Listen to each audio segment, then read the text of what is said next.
Welcome back to the podcast. Yeah. Yeah, daddy-o. Skibbity-wow, yeah. So, Jim, I don't know if you're on my email list. I've been annoying the pajama pants off of people with these old turns of what is this? Just old jazz lingo, I guess is I what like it is, yeah, the beatnik, right, yeah. We're gonna have our Jack Kerouac, phase here on the Pat Flynn Show, right? Speaking of Kerouac, I read Kerouac in the old bar that he used to hang out at in was it Northport, New York. I Yeah, thought it was so cool when I did that at the nice. time. Back when I was a young hep cat, you know what I'm saying, Hep dog?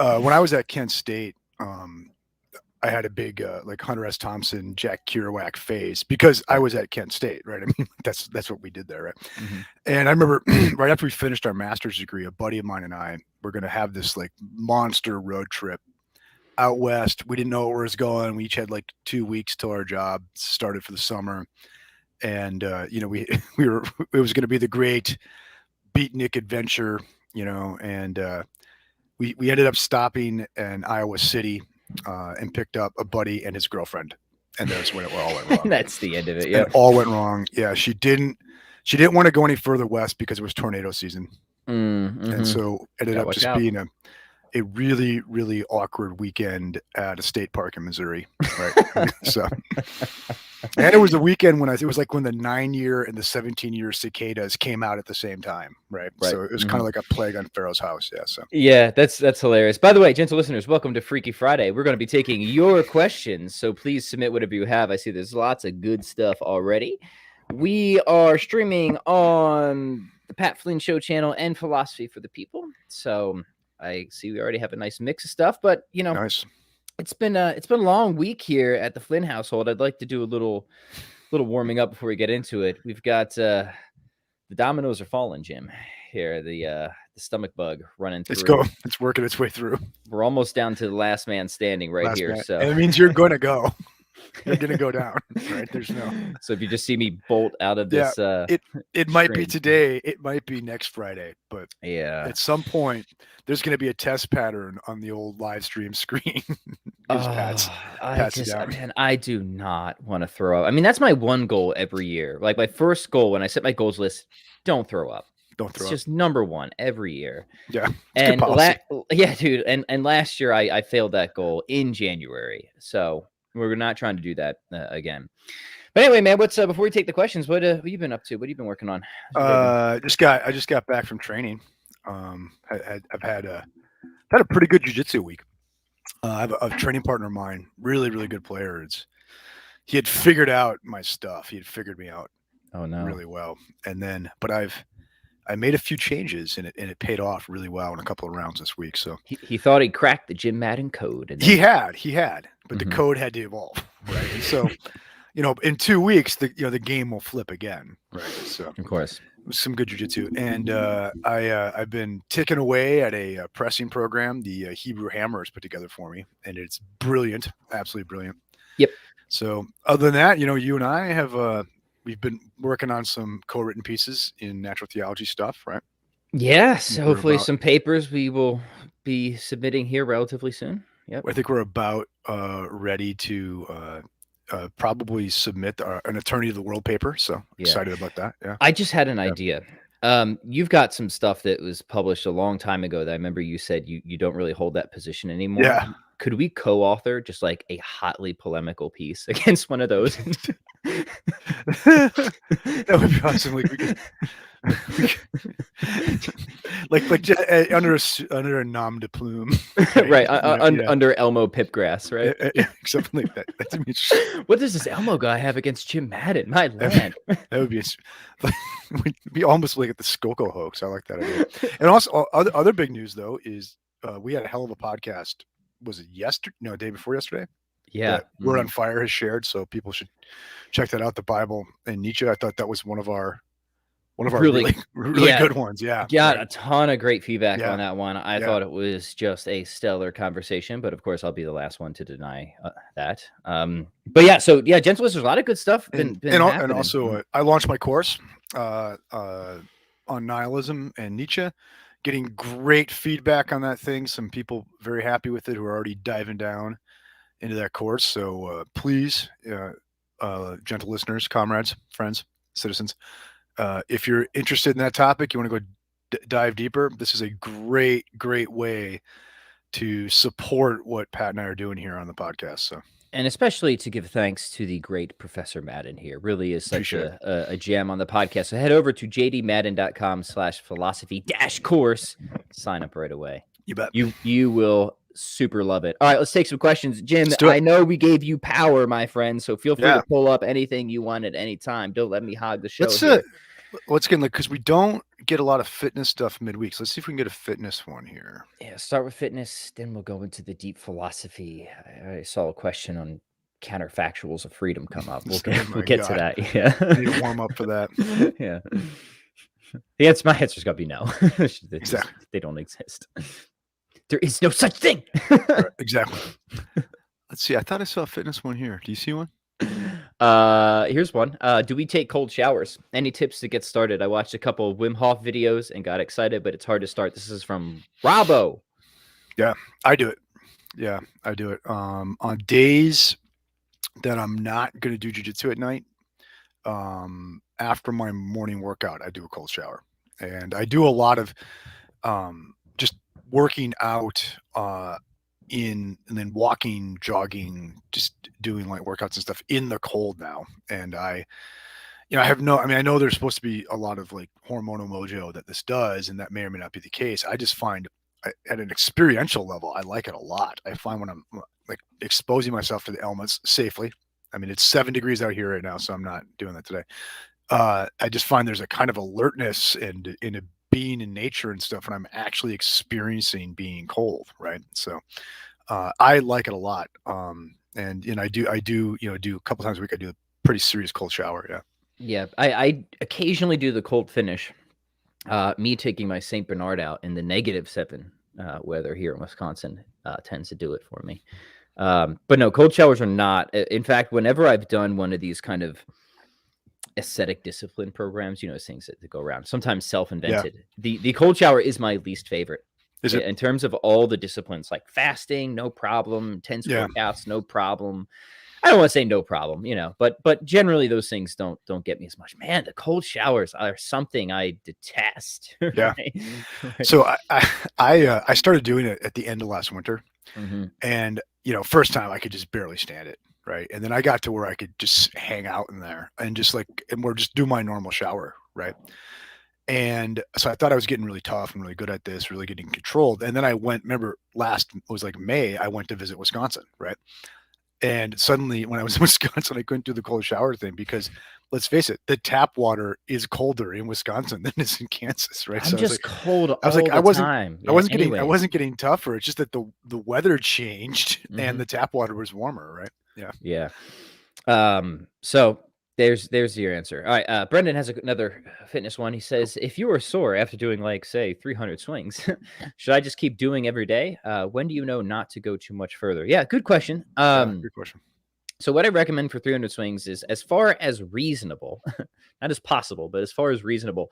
If you're sore, try to make adjustments other than skipping a day. So go lighter in weight and spread out your swings more. That's the easiest thing you could do. So just keep dropping that weight down and spread out the swings more. That's my first recommendation. And of course, it depends how sore you are. But I mean, if you're just completely trashed up and down, then probably you didn't do the ramp-up program. So you should have done that. Just take a day off if you need. Yep. So common sense, and, like you got to two-handed swing. I find it's a lot easier on the recovery, right? Yeah, and common sense rules the day, right? You know, you kind of know where you're at. There's a difference between I've got some bite there, but I can still really push it, or I've got a fair amount of bite, I should still back off, or I'm completely crippled and I just need to take a day of rest, right? And always have the hurt versus injury distinction, right? Yeah, absolutely. Yeah. Mm-hmm. So here's one from Anthony, a very loyal follower of the show, right? Jim, is there a double club bell program coming? Here's where I am on coming up with a club bell program. Is I don't ever want to come up with a program or a course unless I think it's actually contributing to the existing stuff available, right? Um, and and so I'm like I haven't come up yet with anything that I have to add to like the Club Bell programming that's out there. So like I've been using Mark Wildman's basic program to program a lot of my club stuff. There's a program from TactFit that I use to program a lot of my club stuff. And so, once I get further and further down this rabbit hole where I feel like I have a contribution to make in addition to what they're doing, then I'll come up with one. But right now, I would feel like I was just drawing attention away from them, right? But with their own stuff, right? So just so do trust me, like I won't come up with something unless I really think it makes a difference, right? So I do refer you to those guys by all means. Yeah. Excellent. Here, let me take this one. I'm feeling indulgent. Pat Flynn, what is the hardest guitar solo that you have ever had to learn, and who influences your guitar playing style? Yeah, that's a really good question. I've been challenged by many guitarists. Some of Marty Friedman's stuff from Megadeth was always really difficult because Marty's such an exotic player and he's got such a weird vibrato and he's really, really fast and really, really ferocious. So his style is so eclectic that it wasn't just I have to play really fast, but it really challenged me from a purely kind of ear training standpoint, as well as the technicality of it. Van Halen's always tricky because he's kind of eclectic too. So like nothing he does is like incredibly difficult from a pure technique standpoint, but the way he puts things together is again kind of like stumbly and eclectic. So if you really want to like sound like Van Halen, that's kind of a hard thing to do.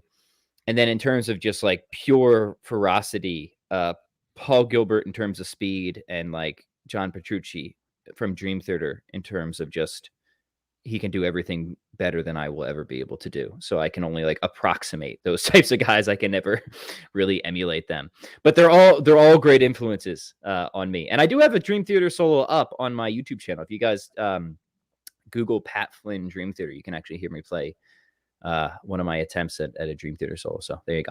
So There was a question about the Beatles. I'm trying to find here.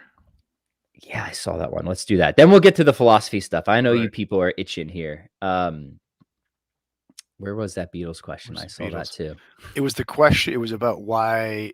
It was for you, Pat. Why do you think the Beatles have had such staying power? Yeah. Here it is. Yeah. In Yeah. our opinion, what makes Beatles so successful more than any musician on earth? So first off, let me say, I'm not really a Beatles fan. Are you, Jim? Not really. Not really. I mean, I had an old man Gen Xer rant about baby boomers that one on one of the shows. Oh, in the that's Beatles, right. in the Beatles, yeah. So I I mean, mean, go ahead. I was just gonna say some bands just have the salt. I call it the juice or the sauce, right? So Yeah. I mean, take this is why like super groups sound good in theory, but typically just don't work well together. Yeah.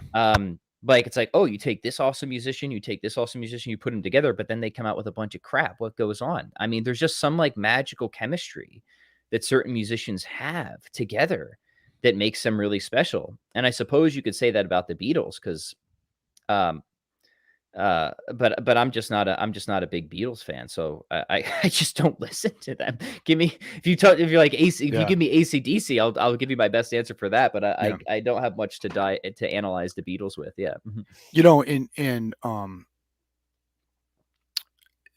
It is. I mean, and I don't know music well enough to like speculate as to whether to what degree what they did was distinctive, right? At the level of just the musical productions, right? To the point that it would have this. It was how innovative was it, right? But I mean, culturally, like I think you can't separate what the Beatles were as a cultural phenomenon, right? And how much that generation identified with them and that they represented so much of what went on in the counterculture, right? And so, their staying power could be because simply of the quality of the music, or their staying power could be because of the importance they played in defining that cultural moment, right? Excuse me. And so, or maybe there's never really that much difference either, right? You know what I mean? Like I think there's probably always gonna be this interplay between the actual like newly mastered technique of an art and the fact that it hits at the right moment to resonate culturally with what's going on, right? Yeah. Like I mean, it could be the Beatles' politics as much that has kept them going as it is their music, right? Right on. What would you say about Zeppelin? What made them so great? Yeah. Yeah, I mean, well, I mean, I know there's some people with Because some. you are a Zeppelin fan. I am a Zeppelin fan. Mm-hmm. I know. I know that like there's some people have like unflattering things to say. It's like, you know, they had like successfully co-opted black blues into like the Right. They were just really good plagiarists, right? Yeah. yeah, there is that. I mean, also with Zeppelin though too is I do think there is something new under the sun here, and I think this is true of the Beatles too. That with the early Sabbath and early Zeppelin, there was something new under the sun. This heavy metal thing was new, right? And I think it spoke to, you know, it kind of spoke to a different element of that counterculture, like the pissed off young working class guy was not really represented right in at Woodstock, right? Okay, and now with like the early heavy metal at the very late 60s and very early 70s with Zeppelin, early Sabbath, you've got now this is like a very working class, you know, pissed off young blue collar person thing that's happening there, right? Yeah. That's Right, funny. right. All right, let's take a philosophy one. Andrew Sure. says, "Is nothingness an impossibility? It seems some naturalists think so, and if so, might it render the famous question, why is there something rather than nothing, as a non-question or a non-starter?" Yeah, two quick responses. I do think it is. I think it is metaphysically impossible that there be nothing. Um,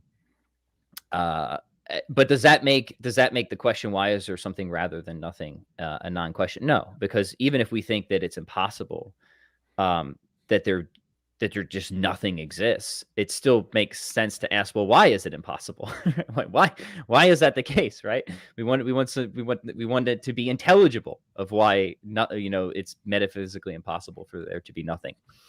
And that's the thing, right? We have to sort of try and raise that in intelligibility, and you know where I'm going to go from there. Jim, I don't know anything. No, I think this is a way of reading all your contingency arguments, right? Is there can't be nothing, right?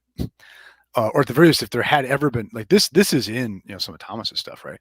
If there had ever been nothing, there would be nothing now, right?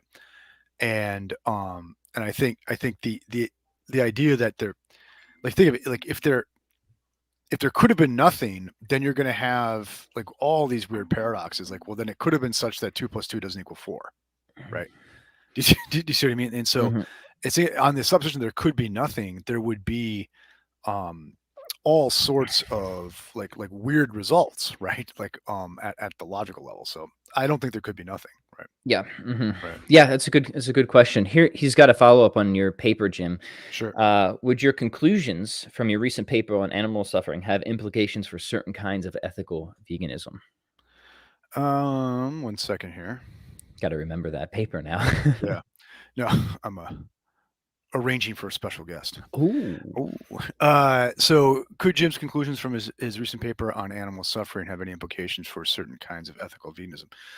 I don't see them like any kind of ethical considerations coming from that paper, right? Because I'm not. I mean, how to put it? It may be that just any position that recognizes animal sentience is going to carry ethical consequences, right? But in that respect, I don't think what I do in that paper is at all relevant to the issue any more than any other position that recognizes animal sentience, right? Because in that paper, what I'm saying is I do say that pain is a morally relevant property. Okay, and I do think the pain of animals is morally relevant. It's something that can be balanced against other. It's a defeasible like moral consideration, right? But it's morally relevant, right? But the only reason that you would say animal suffering is going to like support something all the way to veganism, I think, is if you're going to say pain is not defeasible, right? There's nothing that could defeat it as a morally relevant consideration, right? And there's nothing like that in that paper, right? Good question, though. Yeah. Samuel says resources on how to understand natural law. I think I responded to this one in text before. Well, you know, aside from the primary guys, I recommend two texts. Our friend Brian Basolong's got an excellent text called Introduction to Ethics, and he does a really nice job. And Austin Fagothi's Right and Reason, the Ethics of Aristotle and St. Thomas are I find both very well done and quite accessible. So I would commend those. How I about agree you, with Jim? both of those. Yeah, Mhm. I agree with both of those. Yep. Yeah. And I mean, like anything, you're going to get various schools of thought on natural law, right? And those schools of thought would love to attack each other, but those are both very good introductions. Yeah. Jim, again, feel free to pull up anything I that will. interests you here. I ran out of tea. I'm very sad about this. Somebody asked a question: is if you were starving to death, and an alien crashed. Here it is. I love this question from Samuel. You were starving in the wilderness. An alien falls from the sky and dies. Would it be morally justifiable to eat it, even if it was rational? Okay. I actually was asked, and I did it to review a paper years ago on cannibalism. Right. Yeah. Okay. And there's a literature on this now. Right. Mhm. Okay. And of course there is. And there's a distinction. I forgot that there was a technical term in the literature on cannibalism. I didn't even say this, right? On the literature on cannibalism, that distinguish between like if you found a human corpse as opposed to if you killed somebody for the purpose of eating them. Right. Yeah. Yeah. There's a technical term in the cannibalism literature for that. For this. Yeah. It was like found consumption versus like active consumption. I think it was active versus passive cannibalism. Of course, that's it. So let's just go with that. So let's say it's, and honestly, I don't think in extreme circumstances passive cannibalism is wrong. Right. I think that's controversial, right? But my sense would be that if I died and my children were starving to death, I would invite them to eat me, right? Okay, not to kill me, right? Okay, now we could debate this, right? And so I would say even if the alien, although I would not advise eating an alien because you don't know, I don't know what the heck. But if you're concerned about GMO stuff, yeah, exactly. Yeah, really worry about that, man. Right. God knows what's in those people. But I would say if it's purely passive cannibalism and this rational being has expired naturally or because of the crash or something like that, and now it can't just be like we're going to like make a delicacy of naturally dead people. I think it's frivolous, and I do think that the human corpse has a certain sacredness to it because it is a remaining sign of a human being. Right. Yeah. Mm-hmm. So I do think there is all due reverence to the human corpse, right? Because those are the remains of a human life. Okay. But I do think once again that something's being a living sign is not enough to say it's going to cost somebody their life directly, right? So I would say, yeah, you could eat it, right? And I think you could eat a human being in those human corpse in those cases, right?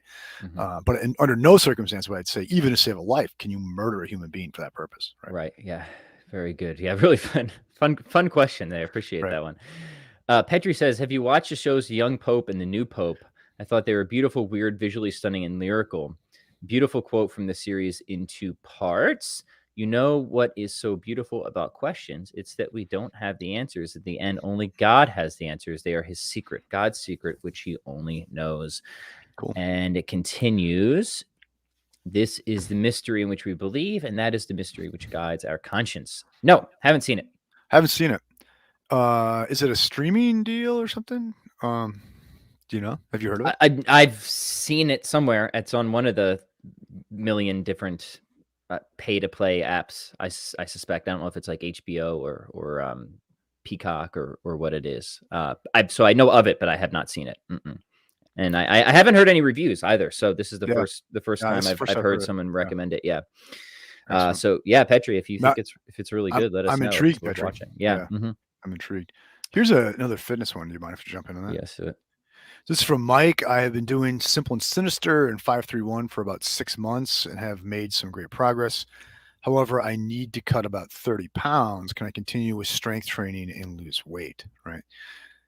My view is you can. I mean, at some point you might have to like look on, are you actually putting mass on and stuff by doing 531? Because 531 is a pretty mass friendly program. I love 531. I think, if you get your diet right, now note that you're not going to see the same bang for your buck on your Jim Wendler stuff if if you're watching what you're eating, because like Wendler advises you to eat as much as humanly possible, right? Okay.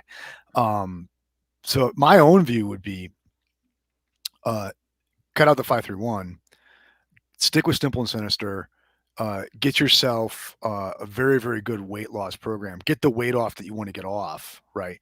And then look at what some of these like some pure powerlifting kind of programs look like for you, like 531, right? I wouldn't use 531 as a tool to get there. I would just put it aside for a couple months, lose your weight, and then come back to it. Yeah, but certainly you can continue strength training, and you should continue Yeah. strength training Yeah. when you're trying to cut Yeah. weight. I mean, I can't recommend that enough. Whether you want to specifically continue 531 is an interesting question. Yeah.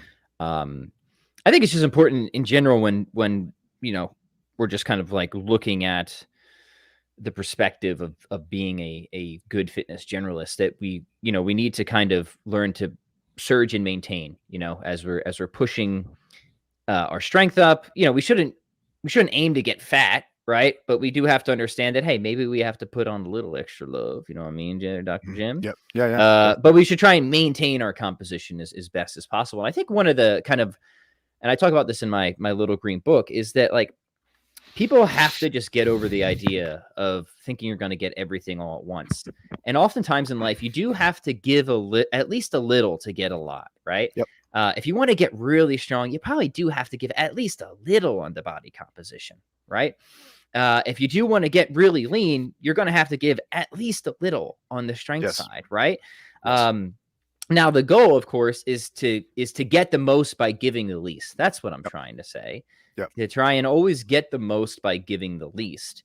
But that still is the mindset that you should still be willing to give something. You're just trying to minimize the cost. Because if you try to give nothing, then you're not going to get anything, I think, at the end of the day. I agree. Yeah. I agree. Yeah. And this is why I like block training. You're just gonna like put a certain attribute aside for a while and just work on something else, and just trust it won't all fall apart just with a month or two away from it. You can always come back. I'm always like, get something maxed out, have a slight step backwards while you max something else out, and it evens out, right? Yeah. And a thing to note too is, Simple and Sinister is mostly a strength is skill, grind strength. I mean, you do have explosive strength with the kettlebell swings you have in it, but very different from something like 531, which is like you're going for money rep maxes 3 times a week, right? Stuff like that. And that's gonna be hard to do in a calorie deficit. So get your good high skill strength work from something like Simple and Sinister or Tactical Barbell while you're trying to lose that weight. And then 531, you can have some fun with that later when you're happy with your body comp. Yeah. Yeah, good advice. Let's take this question on Molinism, because nothing goes better with 531 than Jim Wendler and Molinism. Molinism.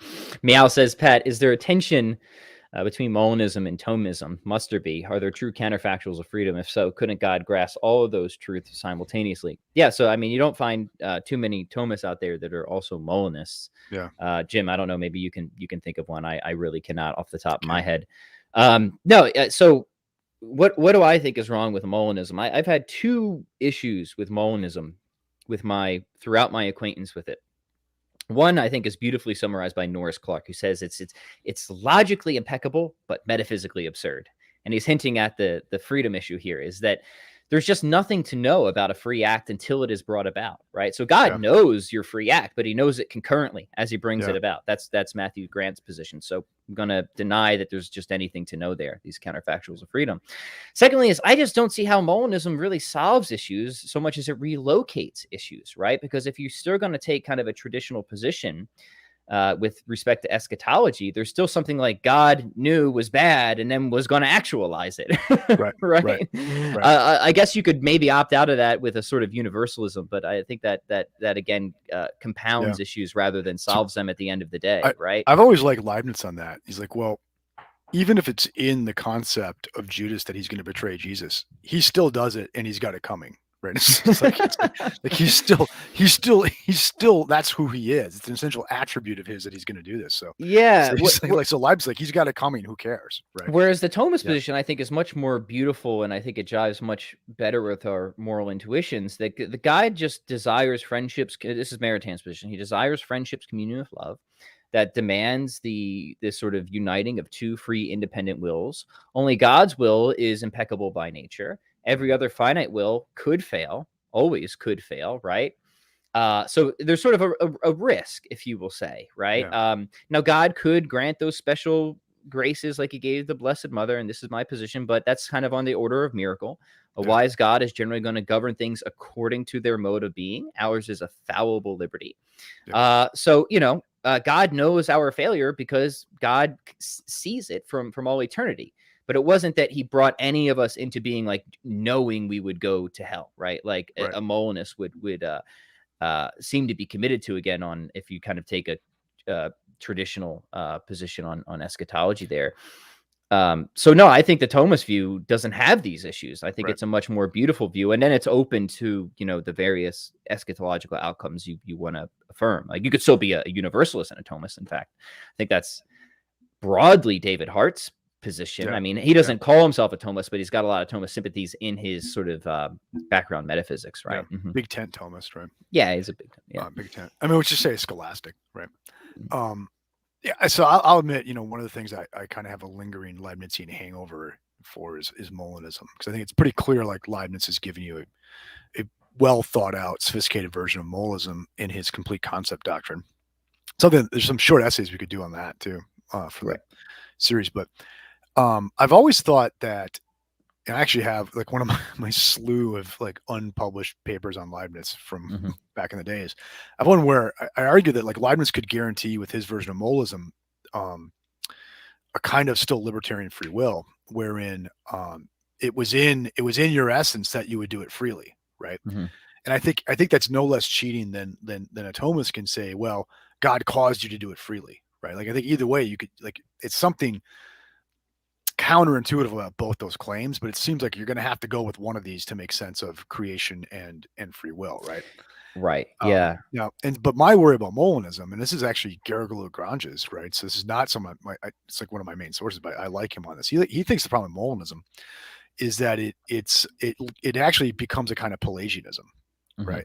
Because now you do what you did by your very essence, by the very like modal concepts that apply to you. That's Lonergan's critique too. Is it too? Yeah. And God has no say in this whatsoever, one way or another, right? Like God, if you did well in your life, then that wasn't God's doing. That's what you are, right? Yeah. If you did poorly in your life, that God made no contribution to that, right? You know what I mean? Like, and so it's kind of paradoxically, it's weird because like Molinism like bakes all of your acts into the cake of your very essence, at least Leibniz's version of it, right? But the theological problem with that is it actually would give you too much independence from creation. Which I think that's a very, very interesting, sophisticated critique. I didn't realize that Lonergan went that route.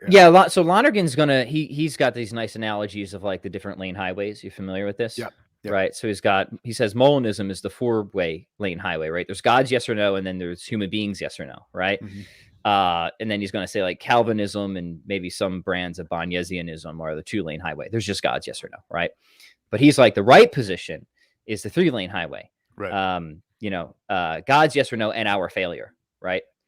So anything good, anything positive, right, is something that is always and everywhere brought about by God, but with a good understanding of libertarian freedom, transcendent causality, right, and finite, fallible human nature. Then Lonergan thinks that's how you start to get around that, or start to really solve the issue in his Grace and Freedom book. I am more, I think, if people want to know my issue on this, well, you already know it because I've said it so much. I think Matthew's Grant is the best. He's the money on this account on all these things. And if you want a kind of a more detailed critique of Molinism, Grant's book is just fantastic on that, because he's not going to just critique Molinism. He's also going to show you that Molinism doesn't give you anything that you can't get from this Thomistic account and then some anyways. And I think that's part of that's important in this sort of conversation, because I can see why people are attracted. Like I can see why Molinism attracts people. I recognize that, right? But if we can see that it doesn't really give you anything more, and it might actually just push problems around rather than solve them, maybe that'll be some interesting considerations for people. So definitely. I got one here for us from Petri. Best road trip book I've read is Henry Rollins' Get in the Van. I don't know that one. I'm gonna go get. I like bet Henry that's Rollins money a lot, right?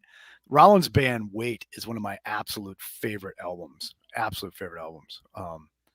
Yeah, I like I like a lot of the Black Flag stuff too, like TV Night stuff like that. But yeah, so I'll check that out. Thanks for the tip there. That's funny. DeWong says Ferdoso is a Molinist. I think is Ferdoso a Molinist? Ah, I don't think so. I don't know. I mean, I know. I know. DeWong's well read, so he might be Well, I right. know. That's why I don't know. I'm not fast to disagree with Wong on these matters, right? I know. Like so, Ferdoso writes a lot on the Suarez and Banez and in general, like Iberian Jesuit thing, right? Mhm. But I've always taken Suarez not Suarez as Ferdoso as a Thomist ultimately, but who like learns a lot from those guys. But I'm happy to be corrected. By the way, I think Ferdoso is like a true mensch, right? That guy is a interesting Yes. guy. Does great scholarship. Yeah. Yep. Especially on occasionalism, Yes. concurrentism, and all that stuff. Yeah. I'll say this. So his translations of Suarez, his disputed questions, are excellent, and the introductions to those books are they're usually like 100 pages long, right? They're excellent, right? Especially, I think it's the last one he did that it was like 18, 19, 20. It's the one on Suarez's questions on the existence of God, right? Mm-hmm. So you get a really great summary in Suarez of scholastic thought on first cause argument, right? You help yourself if you want to disagree with Suarez, but Ferdoso's introduction to that book is, I think, the best overall defense of scholastic metaphysics, philosophy of nature that I've read. Wow. Yeah, High praise. High praise. Yeah, High it's really praise. good. Yeah, and it's pretty accessible to someone who's got some good training. Awesome. Here's a question. What are your opinions on the problems? Oh, wait, do we have a guest? We have a guest. We'll come back to this. Yes. Excellent. Oh, sorry. You do it. Welcome aboard. Welcome aboard. This is Jim's best looking son. Is that what you put for your name? I was wondering why he was so handsome. There's a handsome man. Welcome aboard, Lance Corporal Madden. So we have a special guest in the podcast here. This is my son coming to you from Hawaii, right? Can you hear me well? Well, I can hear you pretty well. Good. Awesome. Good. Great to have you, Corporal. Can you hear me at all or not? Yeah, we can hear you. You can hear you. Looking good. Not Corporal yet. Lance Corporal. Sorry. Let's not get him in trouble with the chain of command, right? So, are you still sitting in the parking lot? Different parking lot this time. Different parking lot. Excellent. So, Will is he's helping out a new Marine find his way around the base. So, excellent. So, we're live here, Will. We're doing a podcast on philosophy and fitness, right? Anything you want to jump in with? I don't really know if I'm qualified to talk about either of those things, but they sound really important. They do. Yeah. You have your fitness imposed on you by the Marine Corps. What is it? Yeah. What are the standards right now, fitness wise, for you guys? So for us, for our basic fitness test, it's a minimum of 5 pull-ups for males, a runtime of the lowest runtime you can have is 24 minutes, and a minimum of 70 crunches. Right. They still have the crunches. Oh man, yeah. What a waste! Yeah. I thought they changed these standards, or was that just Army? No, they're changed. They're in the process of changing to the what do you call it? The static hold. The flexed arm hang. No. For the abs. Plank. Plank. They're going to the plank. I mean, that's more sensible and practical than the crunches. I mean, look, when I was like the chubbiest kid that middle school had ever seen, and my idea of exercise was eating and resting and playing video games, I could still crush the crunch test, the crunch exam, right? Now, sorry we lost Will there, but like those are the absolute minimal standards. Like if that's like you're not doing well, if that's how far you come in, like where you come in, right? Those are the absolute minimums. Like whereas like the 100% PT test score for pull-ups is, I think, for like a 20-year-old guy or 22-year-old guy is like 22 pull-ups, right? Okay. Yeah. You know what I mean? And like 100% is they got to get into like the 18s on their 3-mile run, right? And it's like 120 crunch, something like that, right? So you could like what the minimum are is like what you have to do just to not get kicked out of the Marine Corps, right? Yeah. Yeah. But then you won't get promoted. You don't even know that. 22 pull-ups is that's pretty that's definitely good enough, right? If you're doing that, you're good enough. All right, let's go back to that question. Cool. Jim, what do you think are some problems with trying to put God in time? We're trying to put God in time. Yeah. This is my standard worry that I always have about anytime you like, because you can put God in time, you're gonna have to go weak on divine simplicity, right? Because Yes. I do see time as the measure of change. Okay. And so then you've lost simplicity, and then you've lost the 5 ways. Okay. So if indeed God is temporal, then I have lost the grounds that I have for thinking that there is such a being. Okay. Right. And I think any reason I have for putting God in time is weaker than I have for the premises on the first cause arguments that I accept. Yep. Right. So I have to do a GE Moore shift way here, right? And ask myself what's better known, the premises of the first cause arguments that I accept, or is it any case I could have to make God temporal, right? And I don't see any overwhelming good reason to take God as temporal, right? Especially because I see like the particular first cause arguments that I find compelling are all about saying there's got to be something that's atemporal, right? Okay, so I don't see any way that putting God in time comes out ahead with my rejecting those premises, which I think are very certain, right? Yes. Yeah, I'll just echo that, right? So if you think like a good Aristotelian that whatever else time is, it piggybacks on change, right?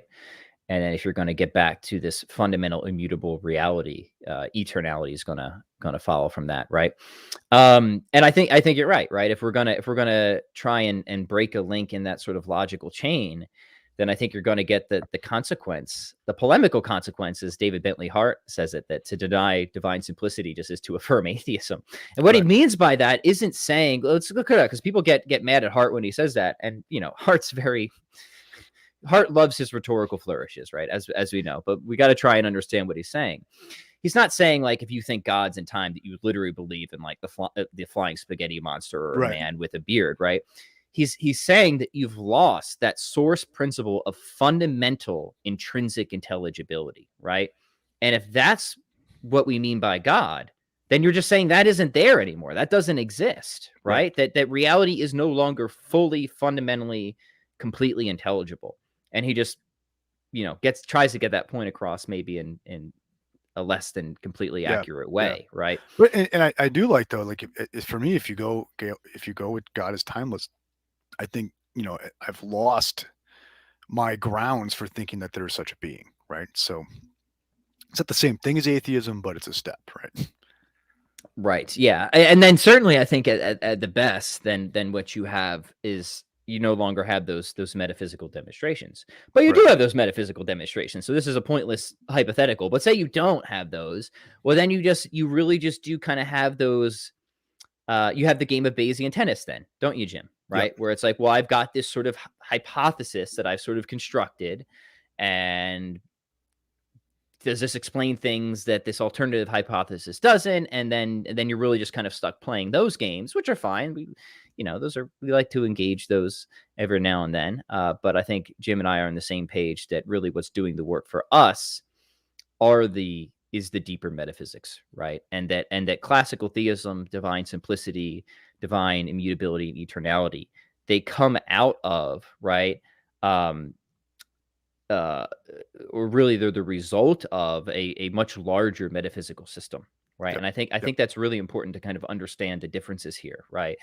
What I'm attracted to, what Jim's attracted to, is a metaphysical scheme of trying to really make sense of reality as a whole. And then sort of what's needed to undergird that entire metaphysical scheme is classical theism, right? Which is divine simplicity. Whereas there's kind of philosophy of religion, which is fun and interesting, But it's like, oh, by the way, I just came up with this argument for God today, irrespective of Yeah. all these other metaphysical I mean, considerations. it passes the time, but it's not what grown-ups do. If I may. Right. I saw one here from Horseman. Let's do it. So this is actually the second. Well, he says, actually, I want to go down one more here from Horseman. Oh yeah. Okay, so this is the second part of a two-part question. He started out by saying he gets a certain. He's talking about Nietzsche's essay, "Truth and Lie in the Non-Moral Sense," and he talks about a part that he's getting well, he's understanding, but then he says, "But I don't understand the essay's ending. Nietzsche's contrast with Stoic aesthetic of life with the second one." So let me say this, Horseman. I need to go back and look at that. I will go back and look at that, and we'll bring that up on an episode soon. Since I recommended that essay to you, right? So I'll go have a look, and next time we're on, I'll make sure I have an aside and I address that passage for you. Or also hit me with that question on Twitter or Facebook, and I can put something up to reply there too. And we do plan to do a lot more on Nietzsche, so stay tuned. Yes. Here's one from kind of that'd be a good text for us to do a 3-parter on. It'd be Truth and Lie in the Extra Moral Sense. Yeah, I like both. I kind of like, and the gentle listeners can let us know here, but I like the idea of kind of, we have these extended series. We're just finishing up Marcuse, we have Republic, but I kind of like the idea of mixing in, the mini series. Yeah, exactly. The mini series. As well. Yeah, the mini. So we finished Marcuse. We're gonna have a good shower, clean up, and then we're gonna go into Aristotle. Right. Yeah. That's everyone's gonna take a breath, move on. Mike Hartley says, what do you guys think of tracking your holy habits on paper daily, like rosaries, masses, acts of charity, and so on, to see if you're progressing in the virtuous life? What do you think about that, Jim? I don't want to quantify. Kind of like a food log. Yeah, I mean, I don't mind a food log, right? But I don't want to quantify it, right? Especially if you've already. I mean, I would worry about, like, you might be on your way to going down like an OCD rabbit hole with that, right? Especially if you already have the habit, right? If you already have like a daily routine of prayer, you already have a daily routine of certain acts, right? Then I would more worry about quality and not quantity, right? So I think you could spend your whole day saying rosaries and in fact not be advancing, right, in the life of virtue, right? If there are more necessary things that you should be doing, right? Mm-hmm. Especially for a layperson, right? Especially for a layperson. I might like, I bet you, like, there's a chance that Pat's not going to get a rosary in at some point this week when 5 of his kids are vomiting, right? But whose is the better half in that situation, right? I mean, or what's, I mean, literally, mm-hmm. Mary does better than Martha. Okay, yeah, but we need Martha, right? And Martha's virtuous too, right? And mm-hmm. So I wouldn't get into tracking the numbers, right? I would get into holding myself at a really high standard of service to the people that have given me in my life, and a dedication to habits of prayer and things like that. Yeah, beautiful. No disagreement. DeWong says, is a good argument for essentialism showing identity over time is impossible for materialists due to kinetic molecular theory, parts constantly changing, so you need an immaterial grounds for identity over time. What do you think, Jim? What sort of special problems can the Aristotelians solve for us with identity and change these days? I guess I don't know why we would necessarily see essentialism as an objection to materialism. Is a good argument for essentialism showing identity over time is impossible for materialists due to kinetic molecular theory, right? I guess I'm not convinced that you can't be a materialist and an essentialist, right? Now, do you see my point here?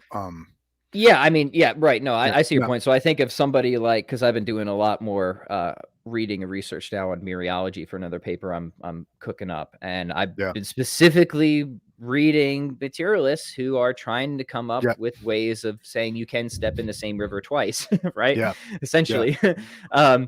Now, the last paper I read was really interesting, but I don't think she quite succeeded.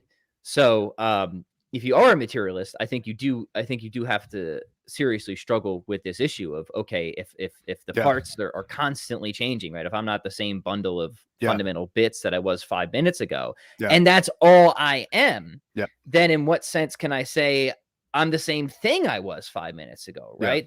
You do have to answer for that. And certainly an Aristotelian can answer for that by saying, well, it's in virtue of your substantial form. Now, can a materialist answer for that? I've seen many try. I haven't seen many satisfy my intellect. I know in our correspondence, you mentioned, I have to look up if I have it. But you mentioned a paper by Mark Johnston. Give me that one. That's part of my research. Well, this is a different one though. It's his paper called just Hylomorphism. Okay. Okay. Which that one that to me is like the money case for hylomorphism, right? As a question of change, right? Or as a way of like sustaining identity through change, right? So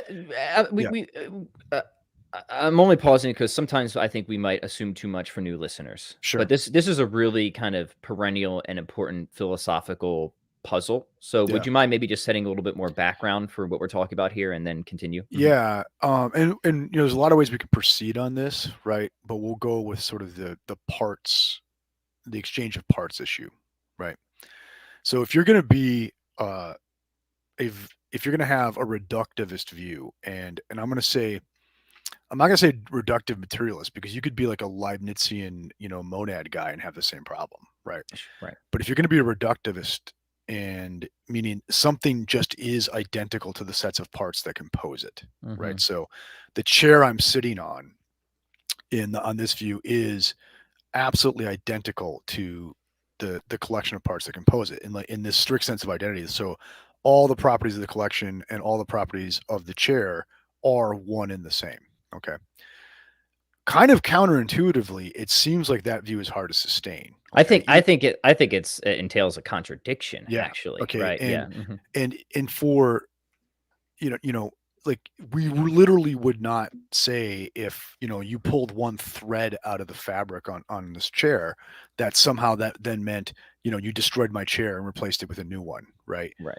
Or if somebody put a new patch on here or something like that you suddenly gave me a new chair. Okay. It does seem that we think that even artifacts have a kind of continuity over and above the continuity of the collection of parts that compose them. And the reason I said I think it's a contradiction is I think at that point you're really just calling something an unholy whole, right? Yeah, exactly. Yeah, exactly. And so I mean, and now this goes by very, very like it's a big deal, right? And it goes by too smoothly. So what we're saying now is every complex object is not in fact identical to the parts that compose it. Constitution is not identity. Constitution is not identity. And that is a metaphysical I guess it's a theorem, right? Yeah, somebody brought up the ship of Theseus. It's classic Theseus, what we're talking about, right? Yeah. And so now there's a question of how are you what accounts for parts composing wholes, right? Because there's clearly a difference between if you take the chair and you run it through a wood chipper and you've got a bunch of wood chips on the far side of the wood chipper, there's a difference between that pile of wood chips and the chair. Okay. Right. One composes the chair, one doesn't, though you have the same parts, right? Right. And so there's got to be something that makes them distinct. Yeah. That's going to be the key. And the kind of Aristotelian position that I take and the kind that Johnston takes, right? And I have to admit, like, Johnston's one of my heroes, right? I had no idea. Yeah. I had just a beautiful encounter with that man at Princeton a couple years ago. Yeah. I was honored that I got to share this, like the stage with him. We gave back-to-back addresses for a TI That's event. cool. It was cool. Yeah. Yeah. Anyway. And incredible human being. Anyway, fine pool player too. And so, if you take the Aristotelian position that Johnston holds and that I do, and I actually think Aristotle does, is, well, what accounts for the difference between the pile of the wood chips and the chair is the presence of the form of chair in the chair and not the wood chips, right? And what is the form of chair? Well, it seems like we're going to have to define this teleologically, right? Like it's the structuring of the parts such that they perform the function, right, that would define something as a chair. Like you're going to have to define chair in terms of some sort of teleological principle, right? And you get the same problem or that you're going to solve the same way if you take a cat and you dump it in the wood chipper, right? And you have a I use this in a lot of my stuff, and you have this like pile of like former cat parts on the far side of the wood chipper. Quantitatively, it's all there, but it's clearly not a cat. But the parts don't entail the fact of the whole. That's the parts don't entail the fact of the whole. So whatever it is that makes the cat a cat, as opposed to a pile of guts, that's the form or the soul of the cat, right? And whatever that is, we're gonna have to define it teleologically, right? It's like it becomes a cat when it does the cat stuff, right? When it's doing acts that are distinctively ordered toward the being of a cat, right? And this is, I think, the best argument for hylomorphism there is. Okay. Now, we can connect this to ascension. Now, so is it materialism or is it not? Well, I think that's an interesting question. It's not like a reductive materialism because it's saying you cannot identify things with their parts whole stop, right? Okay. And now here's where the essentialism piece comes in, right? Well, you're going to have to like define like clearly like parts come and go, right? And you keep the object, but also you can have like pretty massive part shift that you're going to lose the object. Okay. So it must be that there's certain attributes of the substance that a certain arrangement of parts are necessary for that do mark the coming to or being of the substance, right? Yes. And so it seems like once again, you're not going to get an account of change, mereological change, unless you say there is in fact an accident, essence or substance accident distinction, and it's in play in the constitution of these objects, right? Right. Yes, and we can draw out further distinctions here between an accidental form and a substantial form, which is important between a chair and a cat, right? But I'm with you. No, I think that even when we talk about artifacts, we still need at least an accidental form, and then we need something to account for how that form was introduced, right? Which is what I'm working on. If people want to know what I'm working on really building out and defending the principle that composite things have causes. So so what you're on your way to here are the 4 causes, right? Yeah. Right. And people, if people want a long version on this, a lot of my TI lectures that go into this, especially the one I did last spring at Auburn, and also I think I have a paper on my website on this too. So. Yeah. Also, do you have a paper on this? I have not read that. I do. Yeah. All right. Well, I'm going to take a peek at that. All right. We're at the hour, Jim. So why don't you pick the last, the winning question here? The winner. This has been a fun one, as always. Wide ranging, as like any good Freaky Friday. Yeah. Let's see. I thought I saw Catholic based in there, and I always like to give a shout out to CB. He's always got a good one. Man, a lot of newbies too.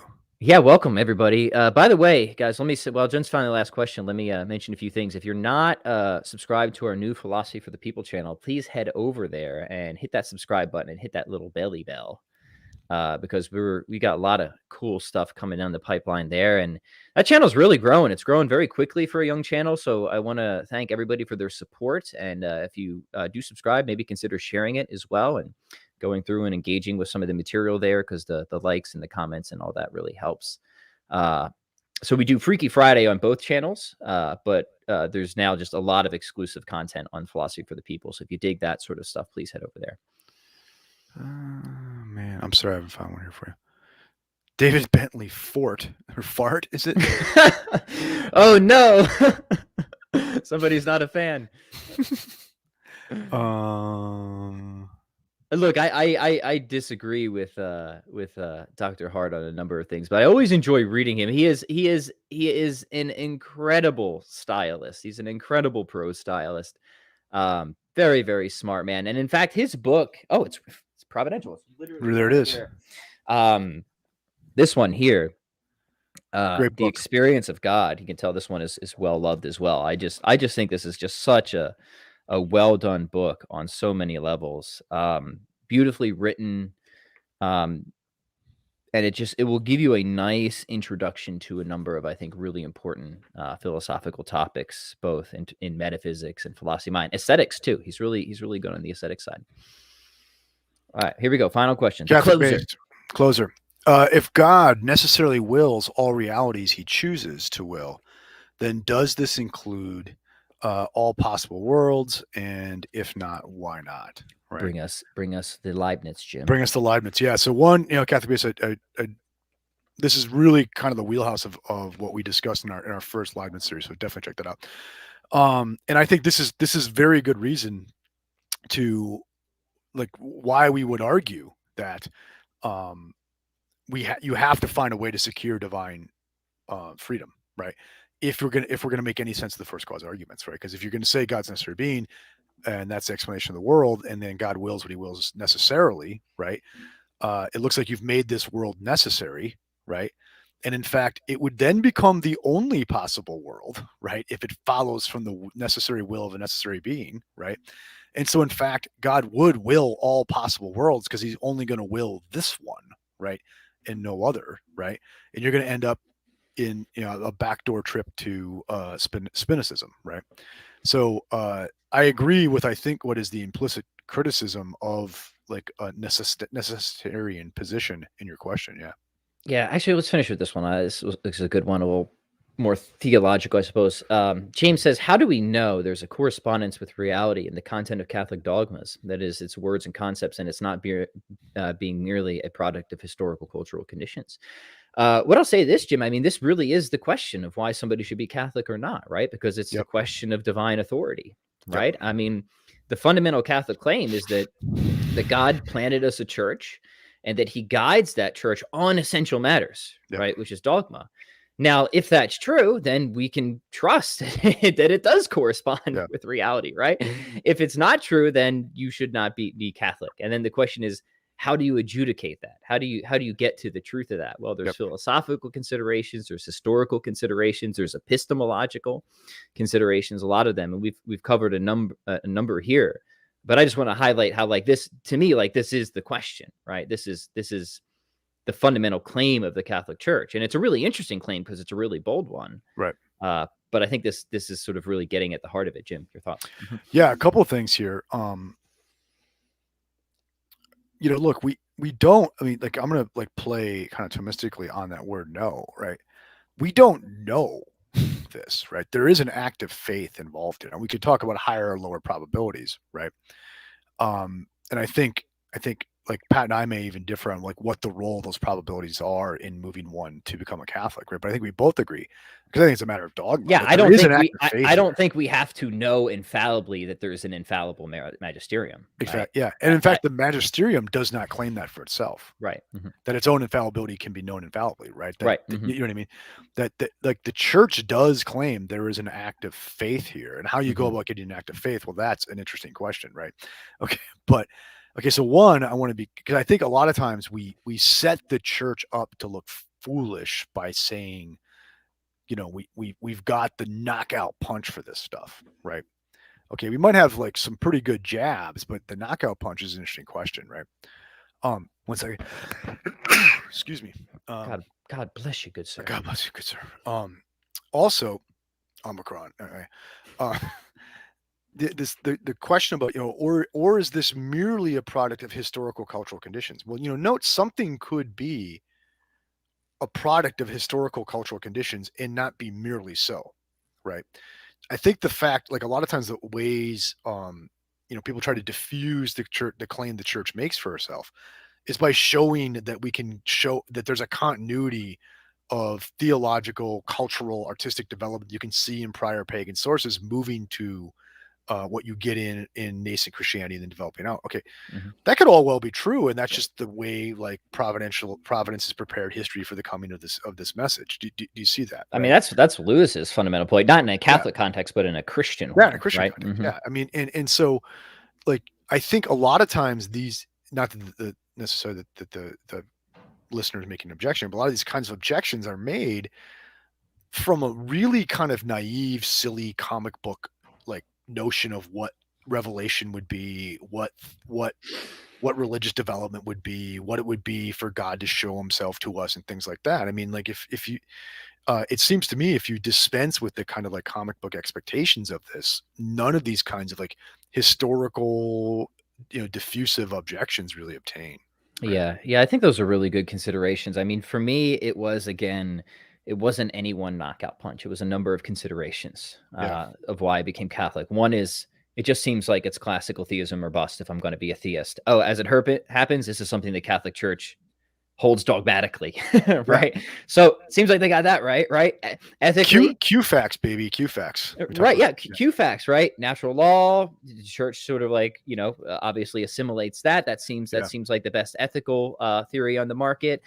Seems like we have really good historical grounding. When I engage with the church fathers, it just seems like that just seems really Catholic to me. Apostolic authority. It seems like we have papal authority, juridical and teaching authority, right? So it's just this cumulative thing for me. And then epistemology was huge too. It's like we are social, rational, dependent creatures that rely on tradition and authority, right? So something like the church with a sort of head really fits epistemologically with human nature, that sort of just makes sense that revelation would be transmitted that way. So you can see that, like, how for me it's this convergence. If it's going to be transmitted to apes like us, it's got to be transmitted that way, right? I mean, I've often said, like, if you ask me, like what the best case for Catholicism is, I'll say it's Wittgenstein's private language argument. That's a really interesting. Yeah, and I think Elizabeth Anscombe may agree, right? Yeah. So, it reminds me we should see if we can maybe get one of the authors of Agnostic Inquirer on. I would love agnostic inquiry. Yeah, I know where that book is upstairs, and I know I need to go read it because of how highly you think of it. But I admit that I have not yet. But I will. But I will. Because it once again, like, it seems to me like you are really who they're describing. It sounds like book. it. Like somebody's like, I mean, there's stuff that just there's no other way I can make sense of it unless I go for these revelatory claims, not even just natural theological stuff, these revelatory claims. And that suddenly moves the needle in the probability of those revelatory claims. Yeah. Yeah, spot on. Good stuff. All right, gentle listeners, before we say goodbye, please do like, share, comment, subscribe, and engage afterwards. Head over to Philosophy for the People. And once again, if you have not already, check out Dr. Madden's awesome new course. Thank you. On how not to be a nihilist over at jdmadden.com/philosophy-course. And Jim, just tell us a little bit more about, like, what's some of the material people can expect from this course. You'll get 5 detailed, pre-prepared, pre-recorded lectures. You'll get recommended reading assignments. You'll get recommended works of art to use to help you like see these ideas played out in a concrete way, right? And as you know, I try to put aesthetic experience in all my teaching. You'll get access to me through comment sections in the videos and a Facebook group to ask questions, interact with other students, right? So give it a try. Let's see what happens. Also, one thing I would say too, to help out the show, by all means, like and otherwise applaud our episode that we did with Word on Fire, right? Because they were gracious enough to share the episode through their social media. So please, if you could register over there, that will definitely help out the show. Right. Yeah, really so appreciate it. There's my shameless pander for the day. Hey man, we got to do it, man. This is a grassroots effort, and we do the best we can, and we rely on you guys to help spread the word. So if you get value out of here, please do help us do that. Exactly. And there were a lot of great comments today. I saw there, and just saying great things about the show, and we deeply appreciate that. We do. Yep. Awesome. All right, gentle listeners, thank you so much, and we will catch you next time. Adios. Next time. Peace.